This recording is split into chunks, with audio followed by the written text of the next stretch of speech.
حضرت صلی اللہ علیہ وسلم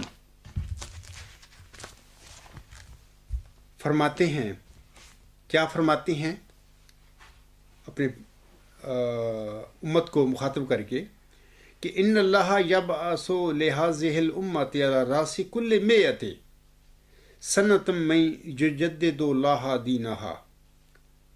ابو داؤد کتاب الملاحم، حضرت ابو ہریرہ رضی اللہ تعالیٰ عنہ سے روایت ہے کہ رسول خدا صلی اللہ علیہ وسلم نے فرمایا کہ اللہ تعالیٰ اس امت کے لیے ہر صدی کے سر پر ایک شخص کو مبعوث کرے گا جو اس کے دین کی تجدید کرتا رہے گا۔ سامعین کرام، اس حدیث میں ہمارے پیارے نبی حضرت محمد مصطفیٰ احمد مجتبیٰ صلی اللہ علیہ وسلم نے عمومی مجددین کا ذکر فرمایا ہے کہ ہر صدی کے سر پر مجدد کھڑا ہوگا، یعنی وہ تب کھڑا ہوگا جب اللہ اسے کھڑا کرے گا۔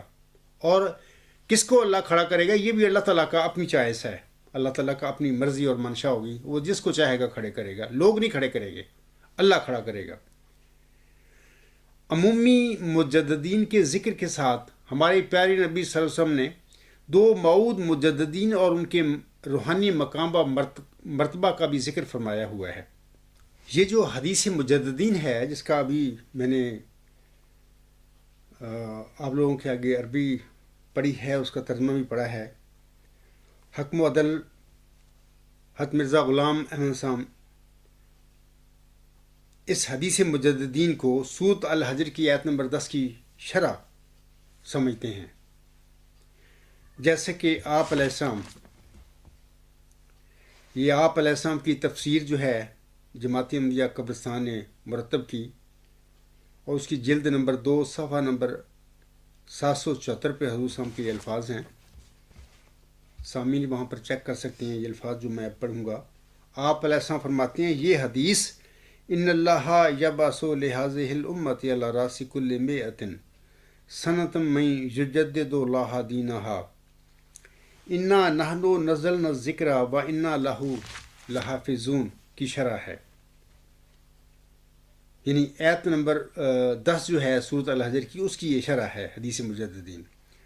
آگے آپ علیہ السلام فرماتے ہیں، صدی ایک عام آدمی کی عمر ہوتی ہے، اس لیے آن حضرت صلی اللہ علیہ وسلم نے ایک حدیث میں فرمایا کہ 100 سال بعد کوئی نہ رہے گا۔ جیسے صدی جسم کو مارتی ہے، اسی طرح ایک روحانی موت بھی واقع ہوتی ہے۔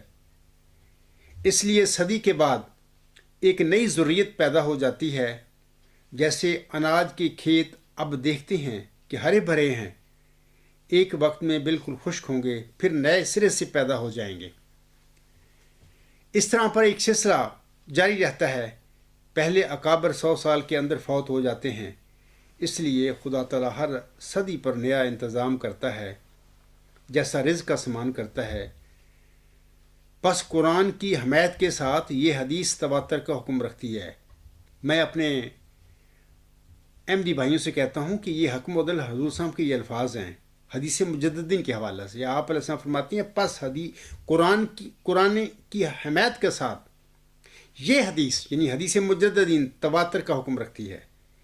کپڑا پہنتے ہیں تو اس کی بھی تجدید کی ضرورت پیدا ہوتی ہے۔ اسی طریق پر نئی ضروریت کو تازہ کرنے کے لیے سنت اللہ اس طرح جاری ہے کہ ہر صدی پر مجدد آتا ہے۔ علاوہ اس کے میں آپ لوگوں کو بتانا چاہتا ہوں کہ آیت استخلاف جو سورۃ النور کی آیت نمبر 56 ہے، اس کے متعلق حکم عدل حضرت مرزا غلام احمد صاحب فرماتے ہیں کہ یہ جو آیت استخلاف ہے، یہ سورۃ الحجر کی آیت نمبر 10 کے لیے بطور تفسیر ہے۔